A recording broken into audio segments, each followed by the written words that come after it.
Hello বন্ধুরা, কেমন আছো? আজকে বেশি কিছু না, আমার সাইকেলটাকে একটু মডিফাই করব, ঠিক এমন সাইকেলের মতন করব। তো আজকে এই সাইকেলটাকে নিয়ে যাচ্ছি সাইকেলের দোকানে। তো সাইকেলের দোকানে গিয়ে এটাকে একটু বলবো মোটর বসিয়ে দিতে।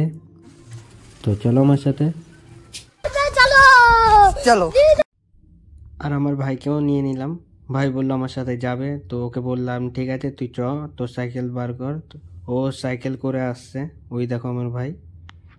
তো তো আজকে আমি খুব খুশি যে আমার সাইকেলে মোটর বসাবো। তো সেই কারণে আজকে অনেকটা খুশি আমি। আর এটা আমি অনেক দিন ধরে টাকা জমাচ্ছি, তাই আজকে আমি মোটর বসাতে পারছি। আর এমনিতেও আমার ইচ্ছা ছিল বাইক নেওয়ার, কিন্তু বাইক দেখলাম ওটা কিনলে তো হবে না, ওটার মধ্যে তেলও ভরতে হবে। আর এখন আমি ঠিক মতন ইনকাম করি না, তো সেই কারণে আমি এখন বাইক কিনবো না। আর আমি প্রত্যেক দিন বাবার কাছ থেকে তো টাকা চাইতে পারি না, সেই কারণে ভাবছি মোটরই ঠিক আছে আমার জন্য। ওটায় কোনো খরচ পড়বে না, মাত্র প্রত্যেক দিন 10 টাকা হয়তো হার্ডলি যাবে, কিন্তু তাও ঠিক আছে। 200 টাকার থেকে তো 10 টাকা যাওয়া যেতেই পারে। তো আমরা সাইকেলের দোকানে চলে এসেছি।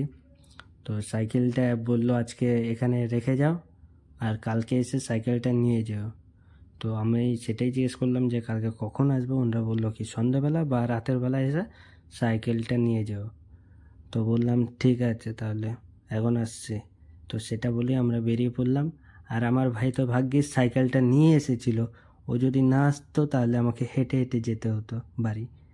কালকে দেখা হবে, কালকে আবার আসবো সাইকেলটাকে নিতে, তখন ভিডিও করে দেখাবো যে কেমন হয়েছে আমার সাইকেলটা। যাই হোক, তো এখনের জন্য টাটা।